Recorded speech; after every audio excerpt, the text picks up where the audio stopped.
Pendant des décennies, le refrain était le même au Maghreb. L'Algérie riche, le Maroc stable. Une vérité simple, trop simple. Mais aujourd'hui, une nouvelle question s'impose brutale. Comment un pays sans pétrole, sans gaz, sans rente, comment dépasse-t-elle celui qui est assis sur des milliards d'hydrocarbures? Ce que vous voyez là, ce n'est pas un accident, c'est la conséquence directe de choix stratégiques opposés. Deux visions, deux destins, et nous allons tout analyser, maintenant. Bienvenue sur Maghreb Podcast, la voix du Maghreb, sans tabou et sans propagande. Le Maroc et l'Algérie, deux voisins, deux histoires, deux chemins radicalement différents. Le Maroc a fait un pari risqué. Construire une économie sans rente, pari gagnant. Industrie automobile, aéronautique, énergie renouvelable, la finance, la logistique, des piliers économiques multiples, une dépendance zéro. Prenez l'automobile. Le Maroc produit plus de voitures que l'Italie. Oui, vous avez bien entendu, plus que l'Italie, c'est concret, c'est l'industrie. L'Algérie, elle, a choisi la facilité, le pétrole, le gaz, le confort, une rente abondante, une monoculture économique. Ça, c'est le piège.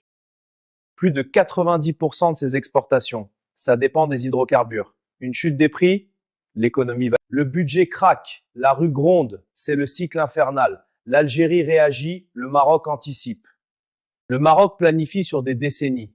L'Algérie gère l'urgence. Vous voyez la différence? Elle est fondamentale.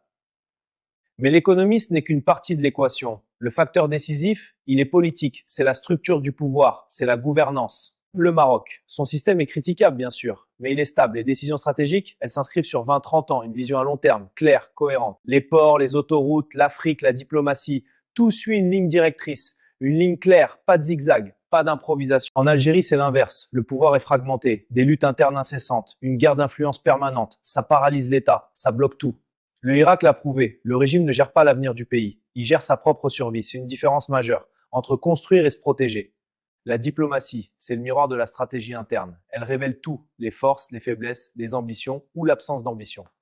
Le Maroc, lui, joue aux échecs. Il investit, il tisse des alliances complexes. En Afrique, avec l'Europe, les États-Unis, le Golfe, un partenaire fiable. Le résultat est là. Le Maroc est perçu comme un partenaire essentiel, un pont, un acteur crédible sur la scène internationale. C'est ça le soft power.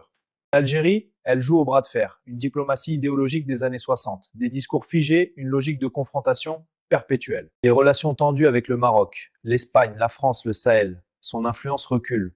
Dans le monde réel, l'idéologie isole.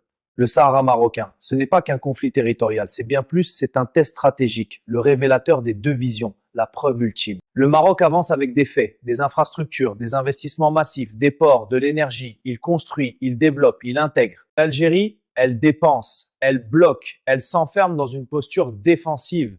Mais le monde a changé. Aujourd'hui, une majorité de puissances mondiales considère la proposition marocaine comme la seule réaliste, la seule crédible. L'image, le soft power, l'attractivité, le Maroc les maîtrise, il attire les touristes, les investisseurs, les étudiants, les événements internationaux.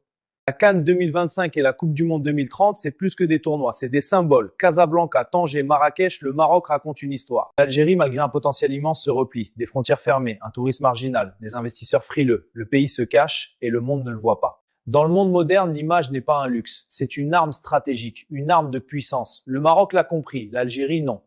Le Maroc ne dépasse pas l'Algérie parce qu'il est plus riche. Non, il la dépasse parce qu'il a fait des choix difficiles, impopulaires parfois, mais cohérents et visionnaires. L'Algérie n'est pas condamnée, loin de là. Mais tant que le système préférera se protéger plutôt que se réformer en profondeur, le décrochage continuera. C'est une évidence. Le Maghreb n'a pas besoin de rivalité stérile.